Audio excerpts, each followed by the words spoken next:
Who is coming to save the day? The answer is brutally, beautifully simple. No one is coming. That needs to be heard loud and clear. It is entirely up to the individual. Not a parent, not a partner, not a mentor, not the government. The cavalry is not on its way. The rescue party got lost. The only person who can pull a person from the mud is the person standing in it. This is not a tragedy. This is a liberation. The moment a person accepts this is the moment they reclaim their own power. The moment they stop being a victim waiting for a handout and start becoming a warrior, forging their own path. There will always be someone in the world who cannot see another person's worth. That is a guarantee. But do not let that person be the one in the mirror. Do not let the voice of doubt be the one coming from the inside. The world will provide plenty of external resistance, plenty of critics, plenty of cynics, plenty of haters.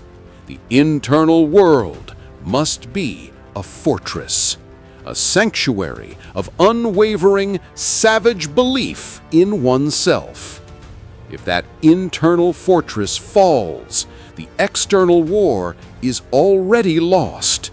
The most important battle is the one for self-belief, and it is fought and won every single day in the silent choices made in the dark.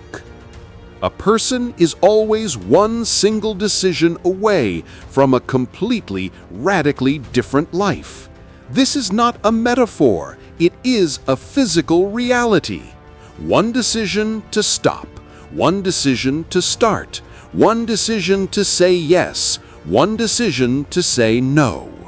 A life is not a fixed, monolithic thing. It is a fluid, dynamic process forged in the crucible of 1,000 small choices, and the entire trajectory can be altered by the force of one new, powerful, committed decision. The person a person is today is the result of all the decisions they have made. The person they will be tomorrow is the result of the one decision they will make now. The control of feelings is an illusion. A person cannot control the weather inside their own mind. The storms of anger, of fear, of sadness, of doubt. They will come. They will rage. To try to stop them is a fool's errand. It is a waste of precious, finite energy. But a person can always, always, always choose how they act in the face of that storm. Their actions are their only true domain of control. Feelings are the weather. Actions are the ship's rudder. The amateur is tossed about by the waves of their emotions. The professional sets the rudder of their actions and navigates through the storm toward their chosen destination. The weather is irrelevant. The direction is everything. A person must start before they are ever ready. They must not prepare, they must begin. Readiness is a phantom, a ghost, a seductive, beautiful lie whispered by fear, to keep a person in the safe, comfortable harbor of inaction. There will never be a perfect moment. The stars will never be in perfect alignment. The plan will never be 100% complete. The only way to get ready is to begin. Action is the only thing that creates clarity. Momentum is the only thing that kills doubt. The person who waits for readiness will die waiting. The person who begins, messy and imperfect, is the one who will eventually own the world. If a person only ever did the things they did not want to do, they would have everything they have ever wanted. This is the great paradox of a successful life. The path to everything a person desires is paved with the bricks of the actions they despise. The cold calls, the early mornings, the difficult conversations, the boring reps, the endless practice, the things that are uncomfortable, that are painful, that are hard. These are the gates that guard the treasure. The comfortable, easy, pleasant actions lead to a life that is comfortable, easy, and pleasant, and also a life that is small, stagnant, and full of regret. The willingness to embrace the suck is the one and only master key to the kingdom. Hesitation is the absolute kiss of death. A person might hesitate for just a single nanosecond, but that is all it takes. That is the opening. That one small, tiny hesitation triggers a mental system, a system that is designed to stop a person in their tracks. It happens in less than 5 seconds. The brain, in its infinite desire to protect from risk, will flood the system with 1,000 reasons not to act, 1,000 excuses, 1,000 fears, 1,000 doubts. The warrior must learn to short-circuit this system by acting within that 5-second window, by moving before the brain has a chance to engage its defenses. 5, 4, 3, 2, 1, go. This is not a gimmick. This is a neurological reality. The person who masters the moment before the hesitation is the person who masters their own destiny. A person's feelings do not matter. They are irrelevant noise in the system. They are a distraction from the mission.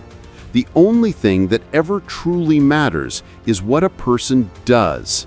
The world does not care about feelings. The bank does not care about feelings. The scale does not care about feelings. Reality does not care about feelings. It only cares about actions and their consequences. A person's entire life is a testament not to what they felt, but to what they did, or what they failed to do. Feelings are for the passenger. Actions are for the pilot. It is time to get in the damn cockpit. There is one thing that is absolutely guaranteed to increase the feelings of control over one's life: a radical, relentless, unapologetic bias toward action. The feeling of powerlessness comes from inaction, from waiting, from hoping, from thinking, from planning. The feeling of power comes from doing, from creating, from building, from moving, from acting. Action is the only antidote to anxiety. It is the only cure for the disease of helplessness. The person who is consistently in motion is the person who feels in control, because they are. They are the cause of the effects in their life, not just the victim of them. The great problem for so many people is the focus on getting it absolutely perfect instead of just trying. Whatever happened to the concept of good enough? Perfectionism is a disease. It is a form of paralysis. It is the most elegant and respectable excuse for not shipping the work. The fear of judgment, the fear of criticism, keeps the masterpiece locked away in the mind, where it is safe and perfect, and also completely useless. The creator, the warrior, the professional understands the power of good enough for now. They understand the power of version 1. They launch the imperfect product. They publish the flawed book. They get it out into the world, and then they iterate. They improve. They cannot improve a fantasy. They can only improve a reality. And the only way to create that reality is to act imperfectly and now. No one is coming to punch the clock for a person. No one will do the push-ups for them. No one will write the book for them. This life is a single-player game. The responsibility is absolute. It is total. It is terrifying. And it is the only source of real, lasting freedom. The moment a person stops looking for a savior is the moment they realize they are their own. And that is the moment The real game begins. The game of building a life, not just accepting one. The worth a person has is not determined by the crowd. It is determined by the commitment they have to themselves. The crowd is fickle. Their opinions are worthless. They will love a person one day and hate them the next. To build a life on the foundation of their approval is to build a house on the shifting sands of a hurricane zone. A person must build their worth on the bedrock of their own character, on the promises they keep to themselves, on the standards they enforce for themselves. That is the only foundation that will withstand the storm, and the storm is always, always coming. A single decision can be the earthquake that shatters the old reality and creates the landscape for a new one. But that decision is meaningless without the thousands of small, daily aftershocks of action that are required to build on that new ground. The big decision gets the glory. The small, consistent actions get the results. A person is not just one decision away from a new life. They are one decision followed by 1,000 days of discipline. That is the part the fantasy leaves out. That is the part that only the warrior understands. The path to what a person wants is a path of fire, a path of discomfort. It requires the sacrifice of the person they are now for the person they want to become. Every easy choice, every moment of comfort is a step away from that path, a retreat back into the safety of the old self. The willingness to walk into that fire, the willingness to feel that burn, is the only thing that separates the person who gets what they want from the person who only dreams about it. The fire is not the obstacle. The fire is the way. Hesitation is a crack in the dam. It seems small, insignificant, but the immense pressure of fear and doubt will pour through that crack, and it will turn it into a catastrophic failure. The discipline of immediate action is the only thing that keeps the dam of the will intact. The moment the thought to act occurs, the action must follow, instantly, without debate, without negotiation. This is a skill, a muscle, a habit that must be trained relentlessly.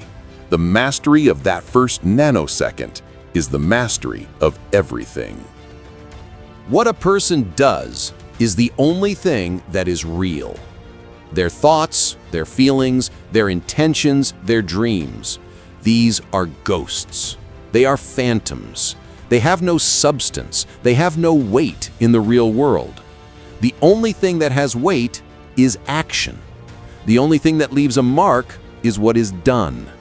A person's entire legacy will be the sum total of their actions, not the sum total of their beautiful, unrealized intentions. The world does not remember the dreamers. It remembers the builders. Control is a direct result of action. The person who feels out of control is a person who is not taking enough action. They are waiting, hoping, wishing, and their life is being controlled by external forces. The person who feels in control is the person who is in constant forward motion. They are the primary cause in their own life. They are the one creating the effects. The feeling of control is not a mystery. It is a direct consequence of a bias toward action. Perfection is the enemy of done, and done is the only thing that matters. Done gets feedback, done creates momentum, done builds confidence, done pays the bills. Perfect sits on a shelf collecting dust. Perfect is a fantasy in a coward's mind. The world was not built by perfectionists.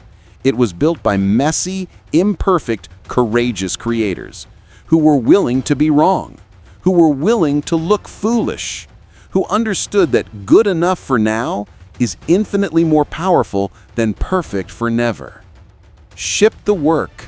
The world will tell you how to make it better. This is the code, the operating system. No one is coming.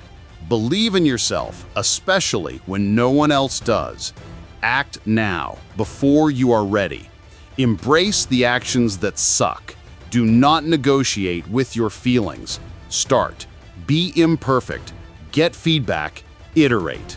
This is the path. There is no other.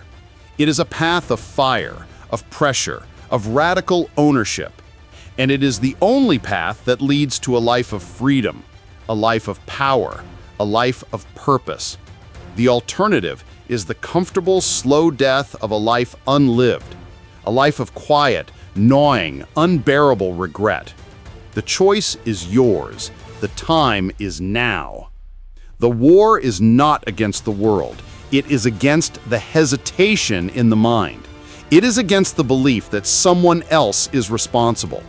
It is against the addiction to comfort and the fear of the unknown. This is an internal war, and it is the only war that truly matters. The weapons in this war are not swords and shields. They are discipline. They are consistency. They are courage. They are the willingness to take the next small, difficult step, and then the next one, and then the next, for the rest of one's life. That is the path of the warrior. That is the path to victory. So stop waiting, stop preparing, stop thinking. Begin. Take one action right now in the next 5 seconds. Let that action be the first shot fired in the revolution against the weaker self. Let that action be the declaration that the old rules are no longer in effect, that a new commander is in charge, a commander who does not deal in excuses, a commander who only deals in execution. The battle for the future is being fought in the present. Win it now.